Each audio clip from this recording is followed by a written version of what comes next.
Hello students, आज जो topic अब हम करेंगे वो है हमारा इलेक्ट्रिक फ्यूज। देखिए, इलेक्ट्रिक फ्यूज क्या होता है। आपने अपने घर में देखा होगा कि जो हमारे स्विच बोर्ड्स होते हैं उनमें कभी कभी इंडिकेटर के साथ साथ एक छोटा सा फ्यूज लगा होता है। वो जो फ्यूज होता है वो कुछ इस तरीके का होता है, आपका इस तरीके का होता है, और हमारा उसमें इस तरीके का ये छोटा सा लगा होता है। ये होता क्या है बेसिकली, देखिए क्या होता है। अब आपने नोटिस तो किया होगा, हम आपको कभी कभी हम में से सबको ना ऐसा ज़रूर होता है कि हल्का सा शॉक लगाओ कि जैसे कभी हमने गलती से गीले हाथ से स्विच को ऑन कर दिया, या बिना चप्पल पहने हमारे पैर गीले हैं, चप्पल भी नहीं पहनी, और हमने वॉशिंग मशीन से कपड़े निकाल लिए, कुछ करे तो हमें हल्का सा स्लाइटली करंट फील होता है। कई बार फ्रिज से भी हो जाता है ऐसा, जब हमारे पैर गीले होते हैं और चप्पल नहीं पहनी होती। तो ये फ्यूज़ होता क्या है। देखिए, अब आपने ये तो महसूस किया है कि जो इलेक्ट्रिक करंट है वो बहुत ही एक तरह से हज़ार्डियस चीज़ है। हाँ, हम उससे बहुत सारे अपने काम करते हैं और इलेक्ट्रिसिटी के बिना अपनी लाइफ को इमेजिन नहीं कर सकते। लेकिन अगर ये करंट हमारे को लग जाए तो हमारे लिए बहुत बहुत ज़्यादा फैटालिटी रखता है ये। तो अब होता क्या है, तो देखिए क्या होता है कि कई बार जैसे बहुत ज़्यादा टेम्परेचर है या बहुत कम टेम्परेचर है, इन दोनों ही सिचुएशन में जो बहुत ज़्यादा टेम्परेचर होता है, जितनी भी हमारी इलेक्ट्रिक वायर्स होती हैं उनके ऊपर इंसुलेशन होता है। अभी हमने कल की क्लास में पढ़ा कि लाइव वायर है वो रेड कलर का इंसुलेशन होता है, जो न्यूट्रल है वो ब्लू या ब्लैक कलर का, और अर्थिंग पर ग्रीन का। ये इंसुलेशन जो है न केवल हमें पहचान करा देता है कि ये कौन सी वायर है, बल्कि ये हमें बचाता भी है, क्योंकि वायर के ऊपर जब रबड़ का इंसुलेशन होता है तो वो हमें इलेक्ट्रिक शॉक से बचा लेती है। ठीक है ना, बचा लेती है। अब क्या होता है कि जैसे कि बहुत ज़्यादा गर्मी या बहुत ज़्यादा सर्दी, देखिए क्या होता है, बहुत ज़्यादा गर्मी होती है तो टेम्परेचर हाई होने की वजह से जो हमारी electric current conducting current wire होती हैं वो कई बार क्या होती हैं, बहुत ज़्यादा गर्मी की वजह से मेल्ट होने लगती हैं। एक बहुत ज़्यादा सर्दी में ये सिकुड़ जाती है। दोनों इफेक्ट हो गए, बहुत ज़्यादा गर्मी, बहुत ज़्यादा सर्दी। तो ऐसे में जब करंट का फ्लो होता है कई बार, तो ये जो है हमारा इंसुलेशन जो होता है वो ब्रेक हो जाता है। कई बार अगर इंसुलेशन हमारा ब्रेक हो जाता है, उससे एक तो जो हमारा फिनोमिना होता है शॉर्ट सर्किट, वो भी मैं अभी समझाऊंगी। पहले मैं फ्यूज़ के बारे में बात कर रही हूँ।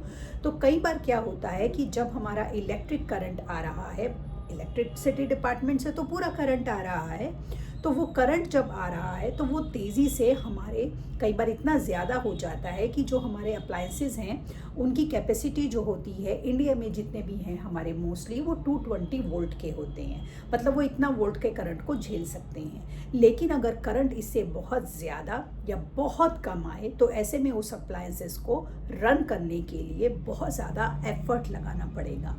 अब जब वो बहुत ज़्यादा एफर्ट लगाएगा, अब आप सोचिए, आपको बहुत ज़्यादा बोझा उठाने के लिए दे दिया जाए तो भी आप दब जाओगे, और कोई हल्की सी चीज़ है तो भी आप उसकी केयर नहीं करोगे। तो ऐसे दोनों ही सिचुएशन में तो क्या होता है, अगर मान लीजिए बहुत ज़्यादा इलेक्ट्रिक करंट आता है, तो बहुत ज़्यादा जब इलेक्ट्रिक करंट आता है तो हमारी जो वायर्स हैं वो मेल्ट होने लगती हैं। अगर वो हमारी मेल्ट होंगी तो हमारे जितने भी अप्लायंसेस वो रन कर रहे हैं वो क्या हो सकते हैं, ख़राब हो सकते हैं। ऐसे में जो हमारा फ्यूज़ होता है, इसके अंदर एक टिन की वायर होती है। जैसे ही करंट ज़्यादा आता है, टेम्परेचर ज़्यादा आता है, ये टिन की वायर, क्योंकि इसका मेल्टिंग पॉइंट बहुत लो होता है, ये टिन की वायर कट जाती है। जैसे ही ये कटती है, उस कमरे का या उस घर का इलेक्ट्रिसिटी सप्लाई कट ऑफ हो जाता है। तो उस समय के लिए तो आपको बहुत बुरा लगेगा कि लाइट चली गई, लेकिन वो आपके लिए इतना ज़्यादा बेनिफिशियल है क्योंकि इलेक्ट्रिक सप्लाई कट होने की वजह से आपके सारे अप्लायंसेस बच गए। क्योंकि अगर वो इलेक्ट्रिसिटी पर रन करते रहते और जो कि बहुत ज़्यादा आ रही थी, तो आपके सारे अप्लायंसेस ख़राब हो सकते थे।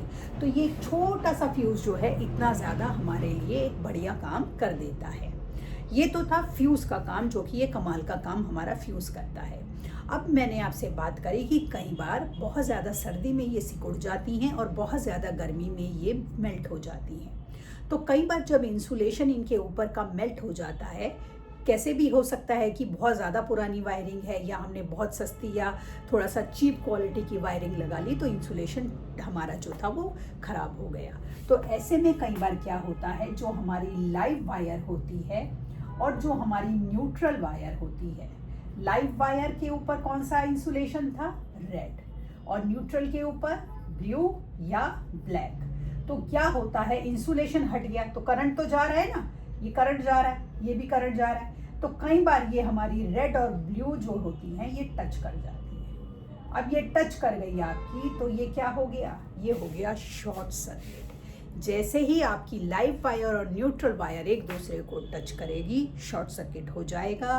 और शॉर्ट सर्किट से क्या होता है, ये आप अपने आसपास बहुत अच्छे लोगों से सुन चुके हैं, देखते हैं, न्यूज़ में भी सुनते रहते हैं और हमारे आसपास हम सुनते रहते हैं, शॉर्ट सर्किट हो गया, आग लग गई।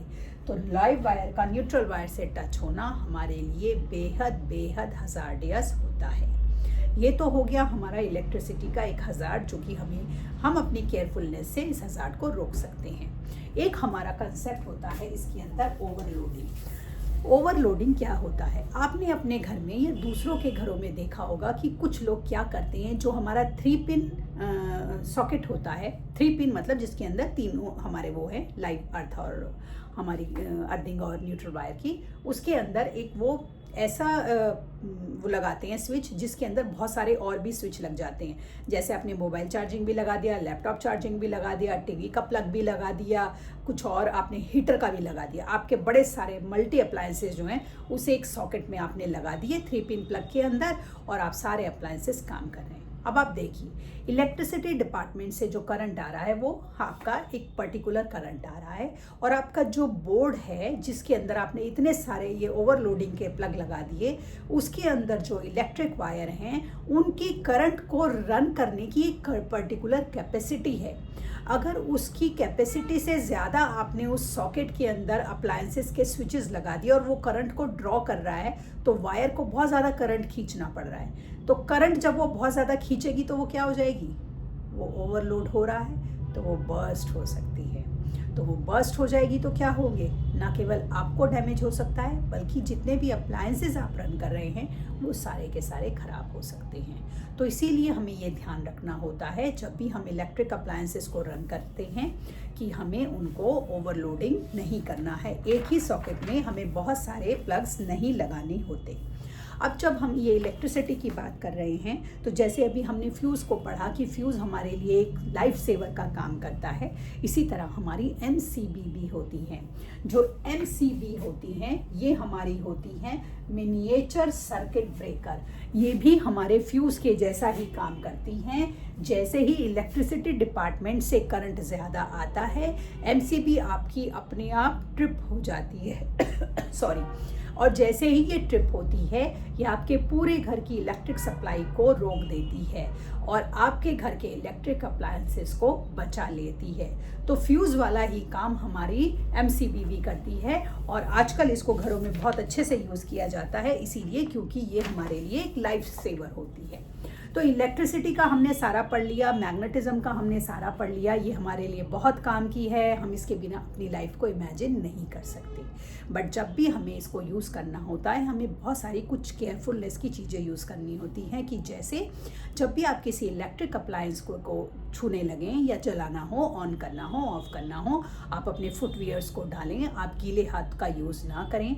अगर आपके आसपास कोई ऐसा इंसान है जिसे इलेक्ट्रिक करंट लग गया है और आप फटाफट उसको दौड़ रहे हैं बचाने के लिए, तो आपको उसको छूना नहीं है। क्यों नहीं छूना है?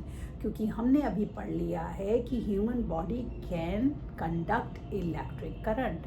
तो जो इलेक्ट्रिक करंट उन्हें लग रहा है, हो सकता है वो आपको भी लगे और आप दोनों के लिए वो फैटालिटी का सबब बन जाए। तो आपको क्या करना है, आपको फटाफट से एक इंसुलेटिंग चीज़ ढूंढनी है। इंसुलेटिंग चीज़ क्या होती है, आपको कुछ समझना है, आपको अपनी चप्पल निकालनी है और उसके हाथ में चप्पल पकड़ानी है, और चप्पल से या जैसे बेलन हो गया हमारा, ये इंसुलेटिंग चीज़ है, इस तरीके से उस आदमी को पहले उस इलेक्ट्रिक करंट के उससे मुक्ति दिलानी है। या फिर आपको जाकर चप्पल अच्छे से पहनकर जाकर तुरंत घर की मेन इलेक्ट्रिसिटी सप्लाई को ऑफ करना है। ठीक है। इलेक्ट्रिक करंट से हमारे जितने भी प्रिकॉशंस होते हैं ये हमारे इसके, अभी जैसे मैंने आपको बताया, आपको ओवरलोडिंग नहीं करनी है और आपको गीले हाथों से उनको नहीं लगाना है, और आपको अपने घर में गुड क्वालिटी की इलेक्ट्रिक वायर्स को यूज़ करना है ताकि उनका इंसुलेशन और उनकी जो वायर्स हैं वो प्रॉपरली वर्क करती रहें और साल और 10 साल हम उनको यूज़ करते रहें बिना अपने आप को इंजर्ड करें। तो इसी के साथ हमारा मैग्नेटिज्म का टॉपिक ख़त्म होता है और अगली क्लास में हम नया टॉपिक करेंगे। तब तक के लिए शुभ रात्रि।